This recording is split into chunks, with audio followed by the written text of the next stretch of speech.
नमस्ते। और आज के इस खास एक्सप्लेनर में हम बात करने वाले हैं एक ऐसे मास्टर स्ट्रैटेजिस्ट की जिन्होंने 17वीं सदी के भारत का नक्शा ही बदल कर रख दिया। हम बात कर रहे हैं छत्रपति शिवाजी महाराज की।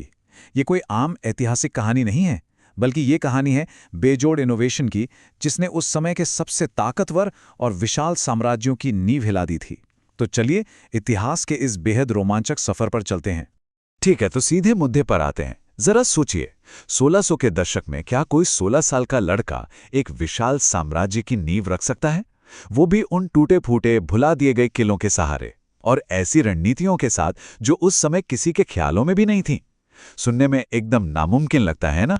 विशाल सेनाओं और अथाह खजाने वाले उस युग में बिना किसी बड़ी विरासत के इतनी छोटी उम्र में ऐसा कर दिखाना वाकई इतिहास के सबसे बड़े चमत्कारों में से एक है।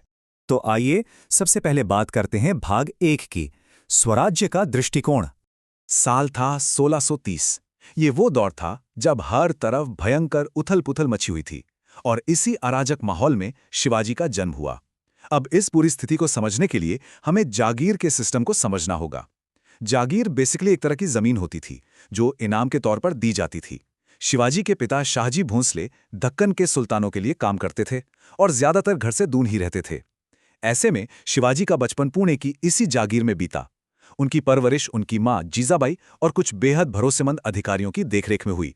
यहीं उन्हें वो बेहतरीन शिक्षा और गहरे संस्कार मिले जिन्होंने आगे चलकर एक बिल्कुल नई सोच को जन्म दिया। उस वक्त पुणे क्षेत्र में पले बड़े होने का सीधा सा मतलब था अपनी आंखों के सामने दक्कन के सुल्तानों की क्रूर और खूनी जंग देखना। मराठा योद्धा अक्सर इन्हीं सुल्तानों की तरफ से लड़ते थे, लेकिन सच तो ये है कि इस अंतहीन लड़ाई की सबसे भारी कीमत बेचारी आम जनता को चुकानी पड़ती थी। लोगों की जिंदगी पूरी तरह से तबाह हो चुकी थी और चारों तरफ बस भारी कठिनाइयां थीं। अब जाहिर सी बात है, इन सबका एक नौजवान के दिमाग पर क्या असर पड़ेगा। उन्होंने इस पूरी व्यवस्था को, इस अन्याय को चुपचाप सहने से साफ इनकार कर दिया। महज 16 साल की उम्र में उन्होंने अपने सैन्य अभियान शुरू कर दिए। उन्होंने पुणे के आसपास के उन खाली और उपेक्षित किलों पर कब्जा करना शुरू किया जिनकी किसी को परवाह नहीं थी। और ये सब हो रहा था एक बेहद शक्तिशाली सोच की वजह से, जिसे हम स्वराज कहते हैं। स्वराज सिर्फ जमीन का एक टुकड़ा हासिल करना नहीं था, बल्कि ये एक ऐसा विजन था जिसमें राजनीतिक, आर्थिक और सांस्कृतिक आज़ादी शामिल थी। एक ऐसा सपना जो देखते ही देखते हकीकत में बदलने लगा। और इसी विजन ने हमें पहुंचाया भाग 2 पर, एक क्रांतिकारी नौसैनिक शक्ति। जैसे जैसे ये स्वराज्य का सपना भारत के पश्चिमी तट की तरफ बढ़ा, हमें एक बहुत बड़ा मिलिट्री इनोवेशन देखने को मिला। और ये चीज़ बहुत ही शानदार तरीके से दिखाती है कि शिवाजी की सोच अपने समय से कितनी आगे थी। उन्होंने अपने समुद्री किनारों और संसाधनों को सुरक्षित रखने के लिए एक फुल टाइम डेडिकेटेड नौसेना खड़ी कर दी। जरा इसकी तुलना उस वक्त के बड़े साम्राज्यों से करके देखिए। विशाल बीजापुर सल्तनत के पास सिर्फ व्यापार करने वाले जहाज थे, कोई असली नेवी नहीं थी। और तो और इतने ताकतवर मुगल साम्राज्य की समुद्री शक्ति भी ना के बराबर थी। इस तरह से एक बिल्कुल नए और अचूक हथियार यानी मराठा नौसेना का जन्म हुआ।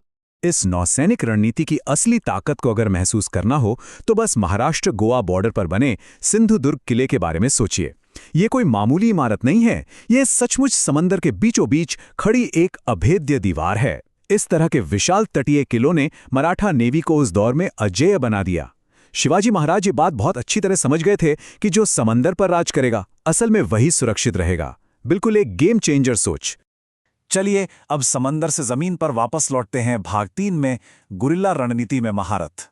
देखिए, अपने लोगों को विशाल और खूंखार दुश्मन सेनाओं से बचाने के लिए हर बार आमने सामने की पारंपरिक लड़ाई लड़ना मुमकिन नहीं था।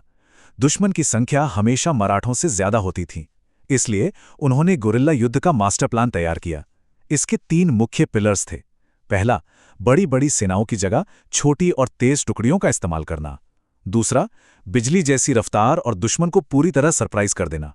और तीसरा, सबसे अहम, स्थानीय पहाड़ों और जंगलों के चप्पे चप्पे की गहरी जानकारी होना। इन चीजों ने मिलकर एक ऐसा जबरदस्त फायदा दिया कि छोटी सी मराठा टुकड़ियां भी बड़ी बड़ी सेनाओं को बार बार आसानी से धूल चटाने लगीं। इस कमाल की रणनीति का सबसे थ्रिलिंग उदाहरण है प्रतापगढ़ का संघर्ष। बीजापुर सल्तनत ने शिवाजी की इस बढ़ती ताकत को हमेशा के लिए कुचलने के इरादे से अपने सबसे खतरनाक सेनापति अफजल खान को भेजा। लेकिन यहां भी ताकत से ज्यादा दिमाग का इस्तेमाल हुआ। शिवाजी महाराज ने बहुत ही चतुराई से अफजल खान को घने जंगल के बीच प्रतापगढ़ किले की तलहटी में अकेले मिलने के लिए राजी कर लिया। और फिर जो हुआ वो इतिहास है। उस मुलाकात में अफजल खान मारा गया और पहाड़ों में पहले से घात लगाए बैठी मराठा सेना ने अचानक ऐसा हमला किया कि दुश्मन की पूरी फौज तितर-बितर हो गई। ये महज एक लड़ाई नहीं थी, ये रणनीति की एक परफेक्ट मास्टर क्लास थी। इस पूरे एक्सप्लेनर के अंत में हमारे सामने एक बहुत ही दिलचस्प सवाल आता है। अगर आज हमारे पास टाइम मशीन होती और हमें छत्रपति शिवाजी महाराज से आमने सामने मिलने का मौका मिलता, तो हम उनसे कौन से 3 सवाल पूछते और क्यों? जरा सोचिए, उस इंसान के दिमाग में क्या चल रहा होगा जिसने लगभग शून्य से शुरुआत की और नामुमकिन को मुमकिन कर दिखाया।